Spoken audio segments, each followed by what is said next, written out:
이사야 66장 전체의 요약입니다.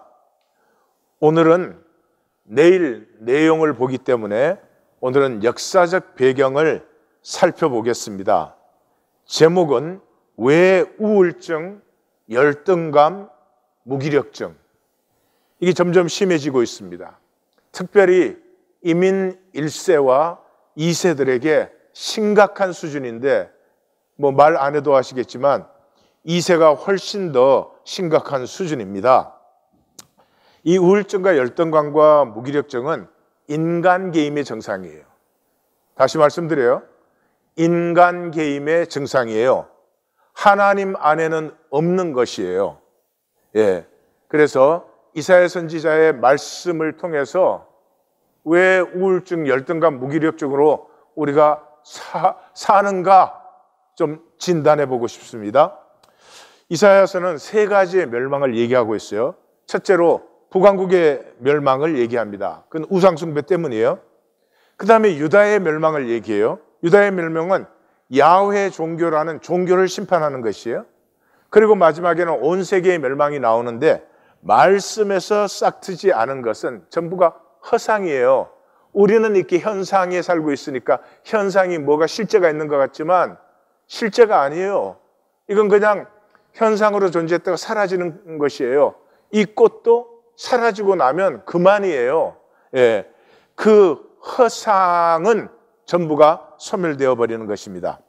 자, 이 중심에 있는 유다의 멸망은 종교를 심판하는 것으로 성전, 기구, 그 다음엔 조직과 국가가 멸망하는 것으로 이렇게 나타납니다. 1차 포로로 잡혀갈 때 느부갓네살이 쳐들어와서 성전 기명과 왕족과 귀족들을 포로로 잡아갔어요. 2차로 들어왔을 때는 성전을 해파하고 그 다음에 왕족과 내시와 테크노크라트, 그 당시에 온갖 기술자들도 또 잡아가 버립니다. 그러니까 국가가 완전히 동공화되어 버린 거죠. 나라라고 하는 어떤 본질 자체가 사라져 버리게 돼요. 그러는데도 하나님 말씀을 받지 않아서 3차로 침입을 해가지고 그때는 예루살렘에 있는 모든 귀인의 집들 괜찮은 건 다 불살라 버립니다.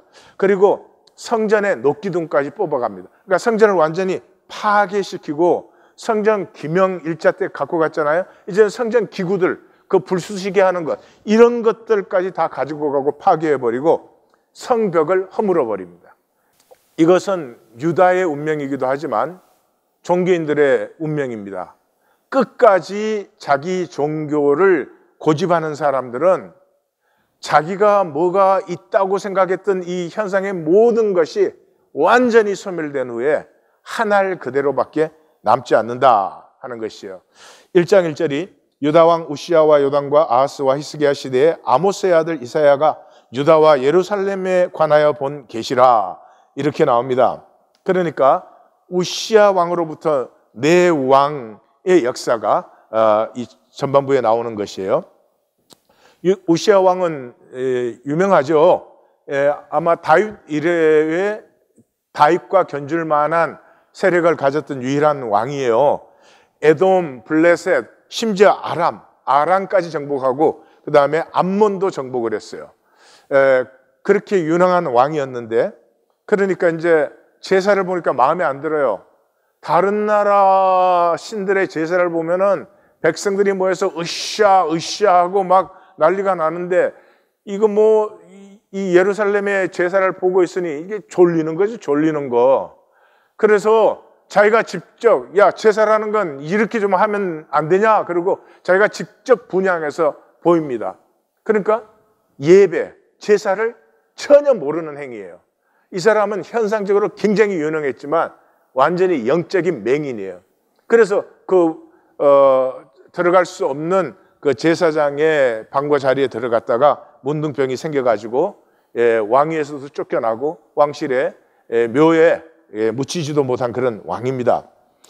그 다음에 이제 요담은 2년 잠깐 있었고 아하스 시대에 이 이사야서는 본격적으로 시작이 되는데 이 아하스는 아들을 몰렉에게 바치고 아수르의 제단을 그려서 보내가지고 이 제단대로 빨리 지어라 그러고 아수르 신을 섬긴 그런 사람입니다.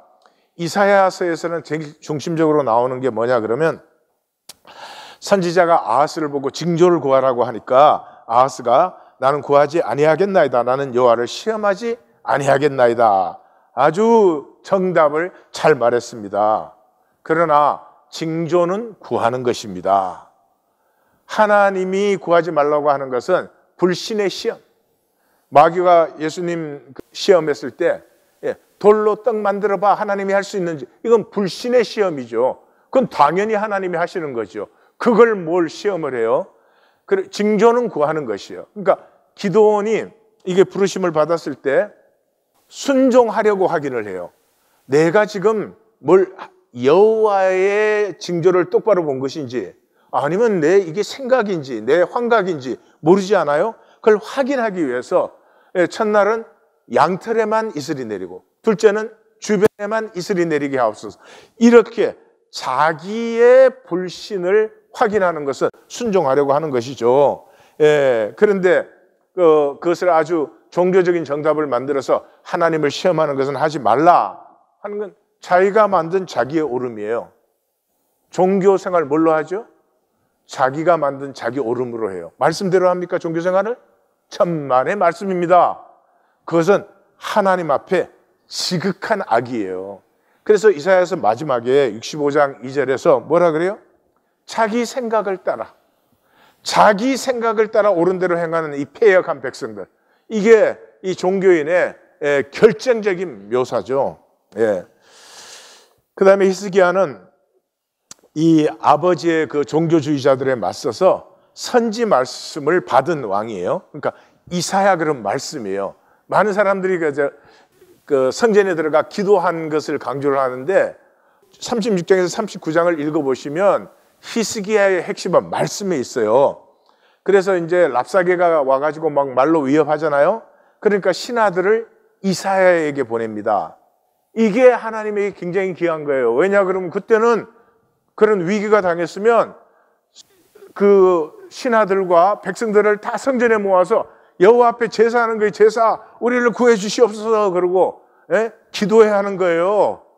그런데 이 히스기야는 그것을 하지 않고 자기 신하들을 이사야에게 보냅니다. 가서 여호와의 말씀을 구하여서 오라 그러죠. 그래서 이제 그 신하들에게 이사야가 너희는 너희 주에게 이렇게 말하라. 여호와께서 말씀하시되 너희가 들은 바 아수르 왕의 종들이 나를 능력한 말로 말미암아 두려워할 것 없다. 내가 영을 그 속에 두는데 그가 그 소문을 듣고 그의 고국으로 돌아갈 것이며 그는 고국에서 칼에 죽게 된다 하는 하나님의 말씀이 임했잖아요. 그 말씀을 받았죠. 근데 그 말씀은 있을 수가 없는 말씀이에요. 불가능한 말씀이에요. 아무리 불가능해도 현상 세계에서 하나님의 말씀은 이루어지는 것이에요. 그것이 히스기야를 통해서 나타났죠. 나중에 그 바벨론 사신들에게 뭐 히스기야가 이렇게 막 자랑하다가 그래서 히스기야 때는 괜찮지만은 이제 결국은 포로로 잡혀갑니다. 그러니까 히스기야가 여호와의 말씀이 내게 좋습니다. 그러니까 내 때는 뭐 문제 없으니까 괜찮아 이런 이기적인 걸로 듣는데 그게 아니에요. 포로는 하나님의 섭리고 이 시간에 자기가 누리는 것도 하나님의 섭리예요. 그래서 여호와의 말씀이 그것이 나를 심판한다고 해도 내게는 좋습니다 하는 엄청난 고백입니다.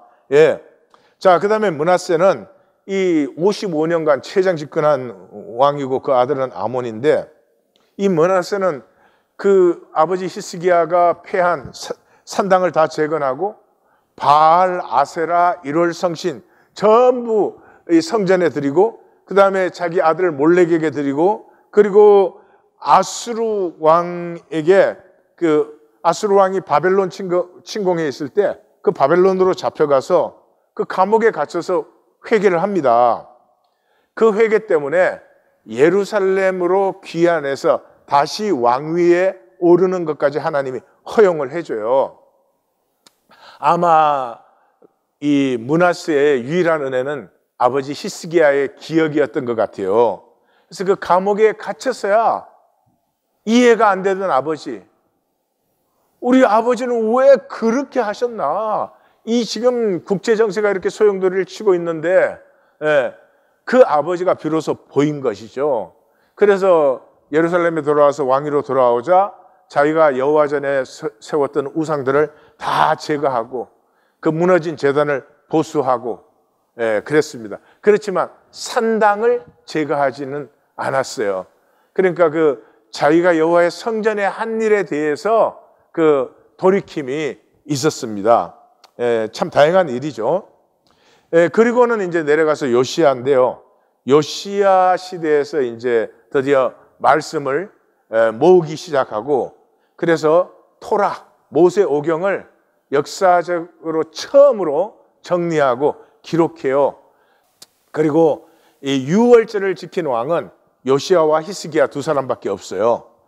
선지의 물결, 그리고 솔로몬이 이게 중앙집권제를 확립하면서 그 아비아다를 추방하잖아요. 다윗과 함께 했던 제사장. 그 추방당에서 이 사람들이 아나돗 고향으로 돌아갔는데, 그 아나돗이 지금 감람산, 신약시대는 겟세마네라고 불리는 그런 땅이에요. 예루살렘보다 50m 높습니다. 이 선지자들이 320년간 거기에 쫓겨나서 말씀을 전가하는 사람들이 되어서 그 금덩어리 솔로몬 성전을 사실은 지켜보고 있었죠. 그래서 예수님도 십자가 달리기 위해서 예루살렘에 대하여 들어갔었을 때 복음서는 뭐라고 해요? 예수께서 성전을 마주 대하여 앉으사. 어디에서? 감람산에서. 바로 그 선지의 자리에서.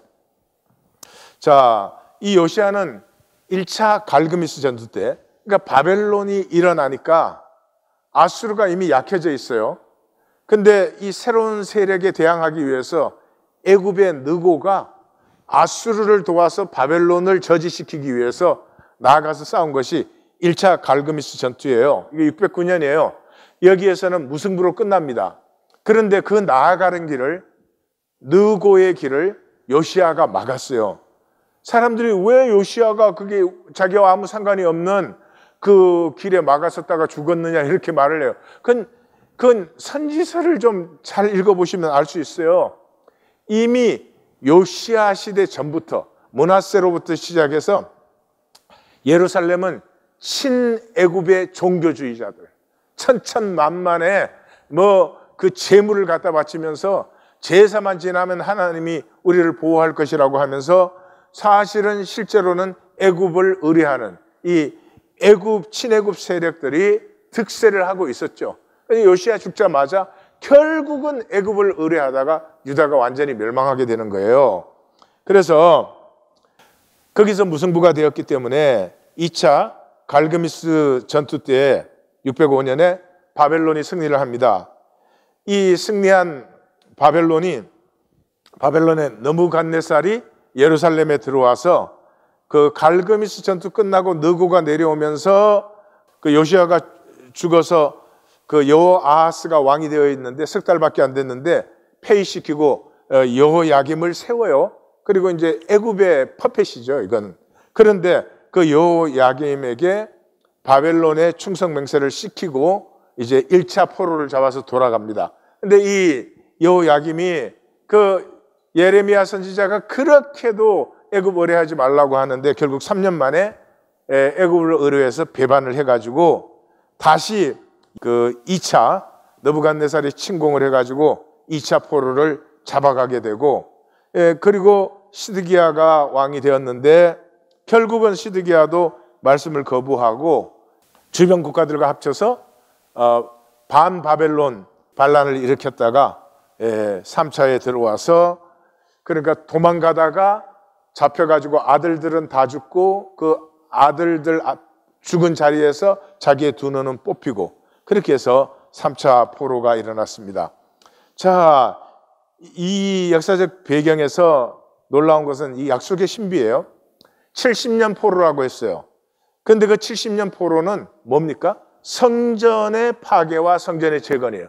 586년에 성전이 완전히 파괴되었고 516년에 성전 재건이 완성돼서 만 17년 정확하게. 그러니까 여기서 보는 것은 하나님이 심판하신 것은 야훼 종교를 심판하신 거예요.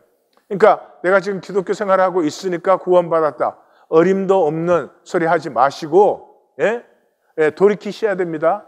이 스룹바벨 성전이 재건되었을 때는 아주 소박하고 겸비한 성전이었습니다. 왜냐 그러면 거기에서 중요한 건 제사, 화려한 제사가 아니라 말씀이 선포되고, 말씀이 선포되면 두렵고 떨림으로 어찌할꼬, 그리고 순종이에요. 그래서 에스라서나 느헤미야서를 읽어보시면 그 말씀이 선포되면 백성들이 울어요.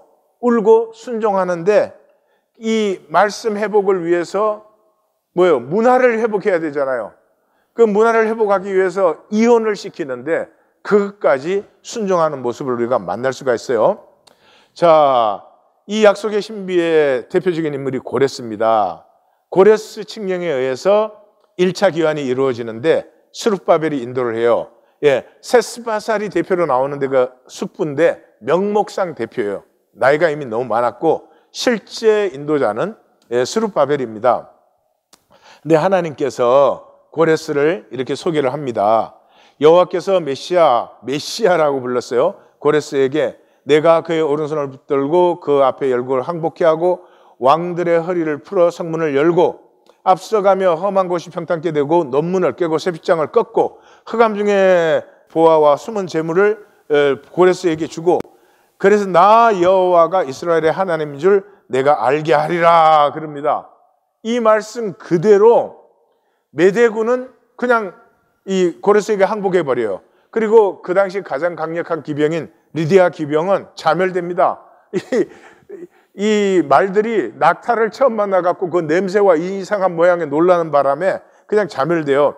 그리고 사파르가 항복하고 바벨론은 성문을 열어서 고레스를 해방자로 환영했습니다. 그래서 땅 만들고 사람을 창조하고 하늘 펴고 군대에 명령한 이 하나님께서 내 공의로 그를 일으키고 그의 모든 길을 곱게 하리니 그는 내 성읍을 건축하고 내 남은 자들을 자유케 하리라. 이게 그대로 이루어지죠.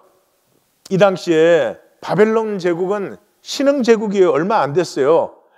그 612년에 나부콜라살이 니느웨를 정복함으로 이제 바벨론이 제국이 되어가지고 539년 고레스에게 정복당해요. 그 사이가 73년이에요. 그러니까 이게 100년도 안 된 제국이에요. 그리고 가장 웅장하고 화려한 제국이었고, 그러므로 바벨론의 모든 예언자도 델피의 신탁도 바벨론이 이긴다고 다 신탁 예언을 했습니다. 그랬는데 고레스는 손에 피 한 방울 안 묻히고 그대로 입성해서 바벨론은 정복했어요.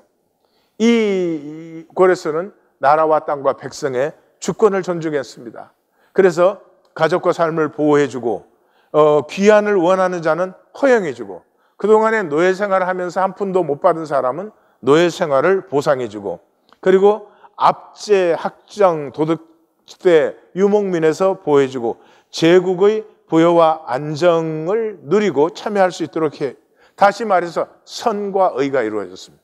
선과 의가 이루어졌습니다. 선과 의가 하나님의 본질이고 하나님의 가슴이에요.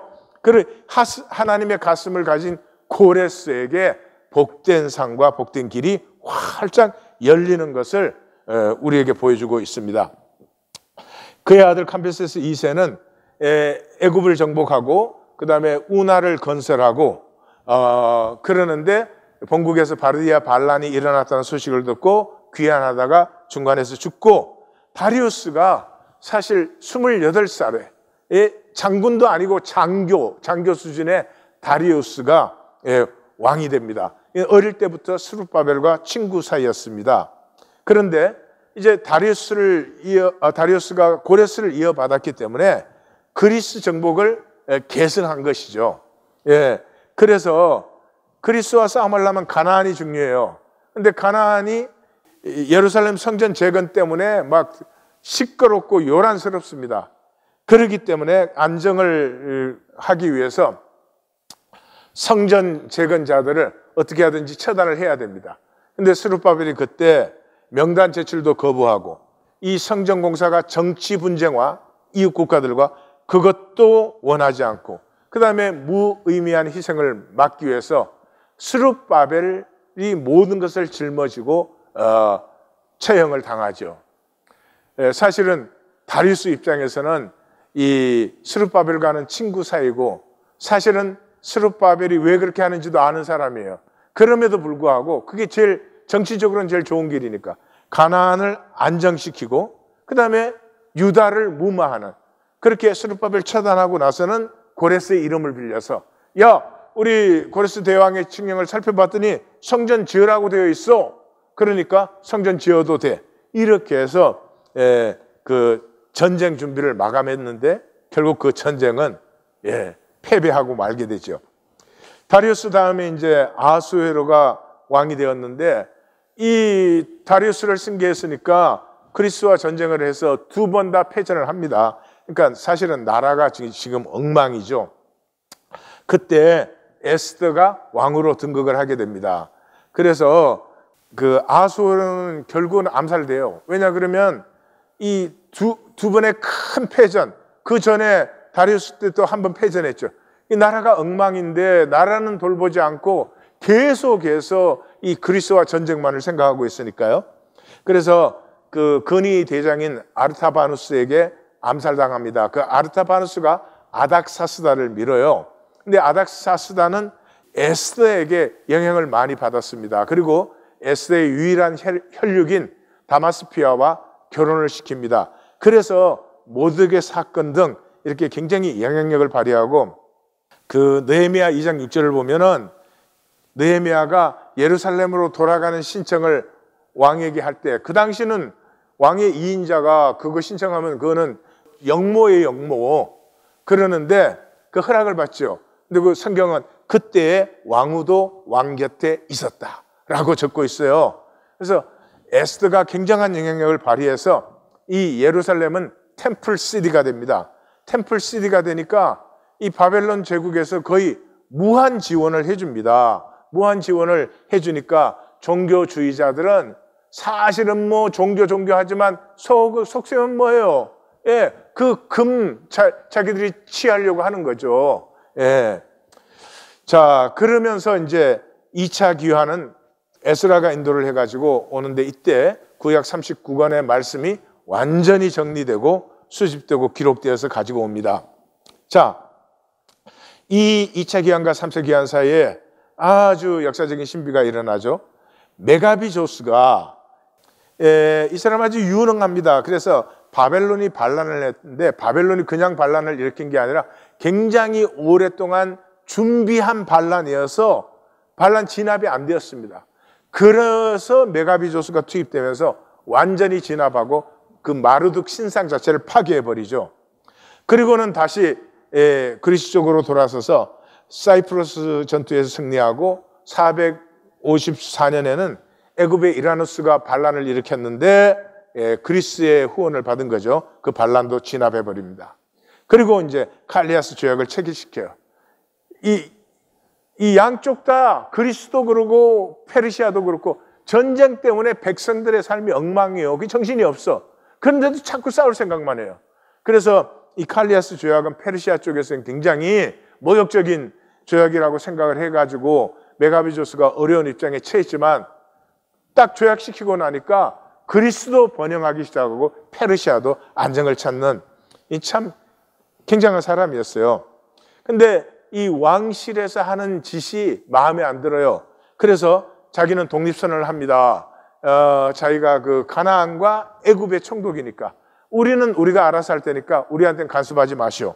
이렇게 합니다. 근데 이것을 통해서 뭐가 이루어집니까? 예루살렘의 종교주의자들은 지금 페르시아 황실은 에스더 때문에 이 야훼 종교 쪽으로 굉장히 기울어 있습니다. 그거를 이용해 먹는 거예요. 어떻게 하든지 물자도 돈도 더 많이 들어오게 하고 자기들이 기득권을 확립시키려고 하는데, 메가비조스가 딱 독립선언을 해버리니까 종교주의자들과의 그 왕실의 영향이 딱 차단되어 버리죠. 그 당시 왕실에서는 예루살렘 일을 알 수가 없죠. 그냥 종교주의자들이 뭔가 열심히 하고 하나님 열심히 섬기는 것처럼 보이죠. 근데 그게 딱 차단되어 버립니다. 그러면서 이제 메가비 조스가 이게 총독을 하고 있는 동안에 이 예루살렘의 이 남은 자들, 말씀을 따른 남은 자들의 물결이 드디어 이렇게 공고히 되죠. 공고히. 그리고 그 물결을, 그 샘을 완전히 보호하고 거기서부터 물결이 흘러나올 수 있게 한 게 느헤미야예요. 그래서 느헤미야가 3차 귀환을 해가지고 52일 만에 성벽을 재건했습니다. 이 있을 수가 없는 일이에요. 그 당시에는. 이게 여호와의 징조죠. 이걸 볼 수 있어야 되죠. 예. 그리고 본국으로 돌아갔다가 다시 귀환한 느헤미야가 이 예루살렘의 남은 자들의, 그 종교주의자들 안에서 남은 자들의 그 보루를 아주 공고히 다져주고, 그러고는 페르시아로 돌아갑니다. 그와 동시에 말라기 선지자가 그 야훼 종교를 향해서 너희와 하나님은 끝이다. 예. 너희는 이제 너희에게 남은 것은 영원한 저주밖에 없다. 예. 이렇게 해서 결국은 그 영원한 저주가 뭐예요? 그 이후부터는 맨날 싸웁니다. 이때로부터 이제 뭐 바리새파, 사두개파, 에센파, 뭐 열심당 이런 것들이 생기고, 지금까지 랍비 유대교는 말이에요, 극단 전통에서 극단 자유주의까지 파가 얼마나 많은지 몰라요. 그래서 다 자기 시기라 해야 돼. 그 왜 그렇게 싸워요? 종교는 딱 한 가지, 기득권이에요. 자기들이 옳다는 거예요. 내가 옳다는 거예요. 넌 틀렸다는 거예요. 기독교 달라요? 똑같습니다. 자, 우리 자녀에게 영생을 나눌 수 있는가? 영생이란 말은 생명이란 말이에요. 그런데 이 생명을 영원한 관점에서 표현할 때 영생이라는 말을 씁니다. 예, 생명은 선과 의예요. 왜냐하면 하나님의 생명이잖아요. 생명은 하나님 생명밖에 없어요. 그럼 생명을 산다는 말은 선과 의를 사는 거예요.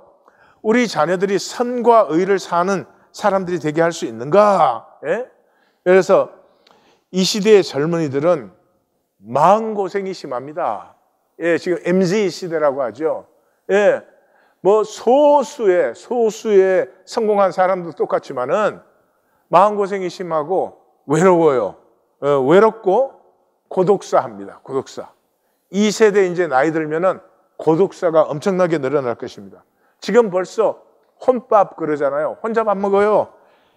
한국의 1인 가구가 34.5%예요. 3분의 1이 넘는 거예요. 근데 1인 가구의 소득은 일반 가구 소득의 절반이 안 돼요.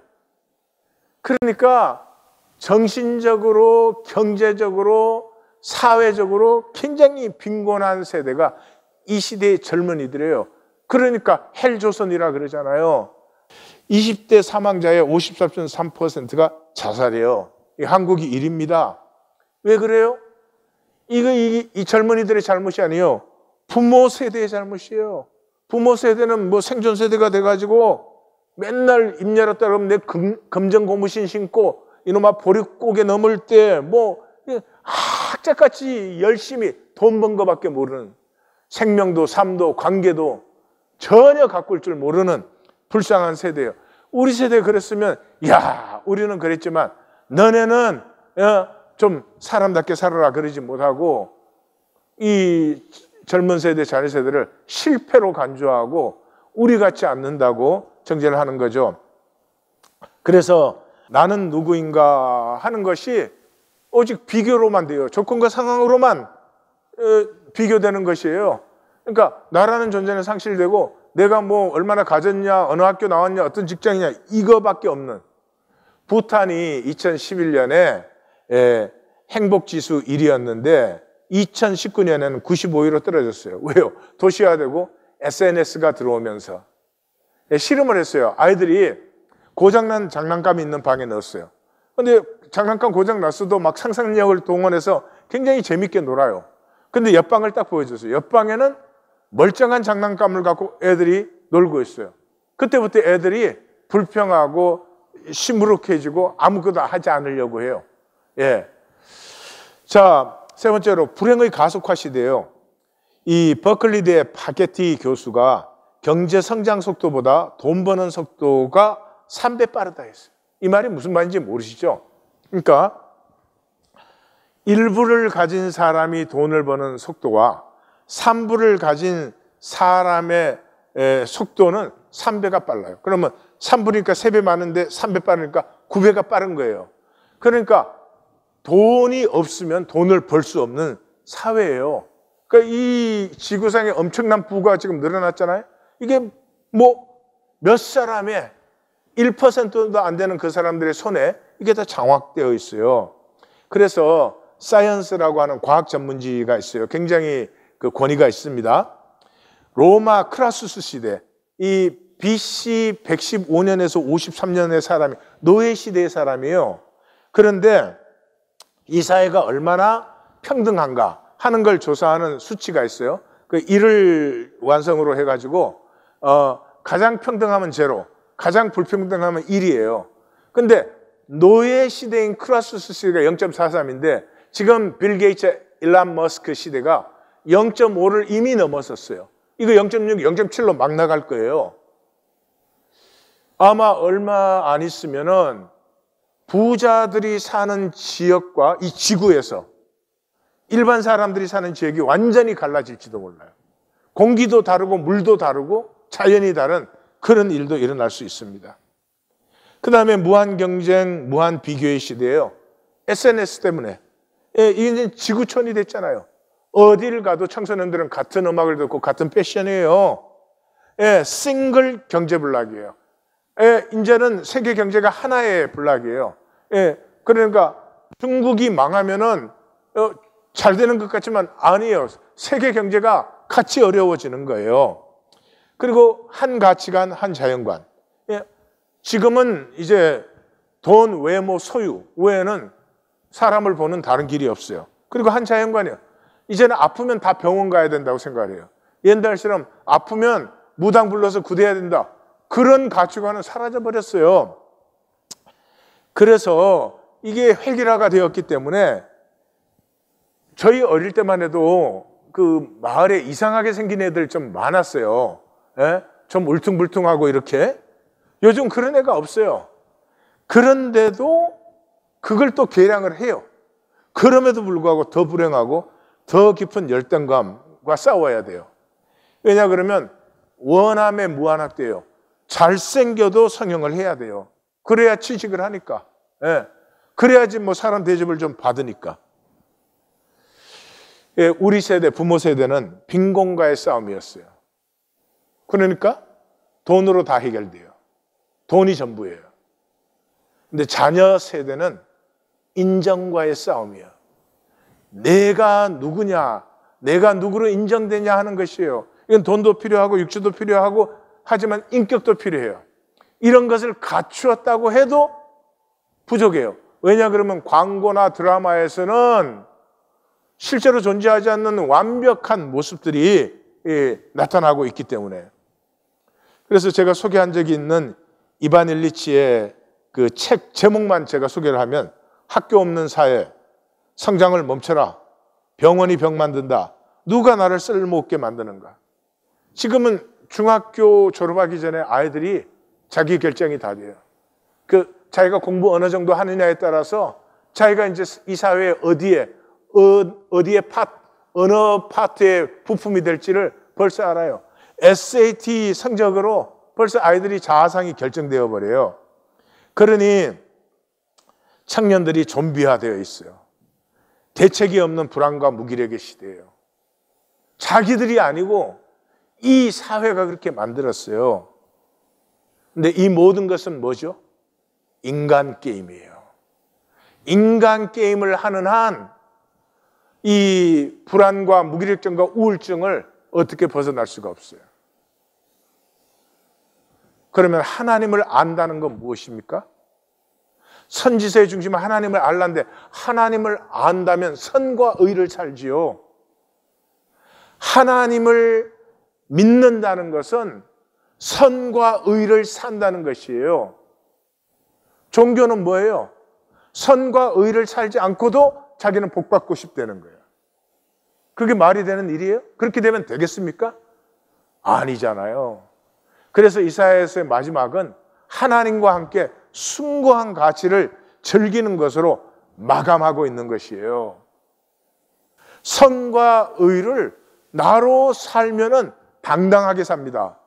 여러분, 소유와 돈과 외모니까 경쟁이 되죠. 선을 사는 사람들이 만나면 형제가 되어버립니다. 예. 의를 사는 사람들은 만나서 서로 알게 되면 점점 더 하나가 되어버립니다.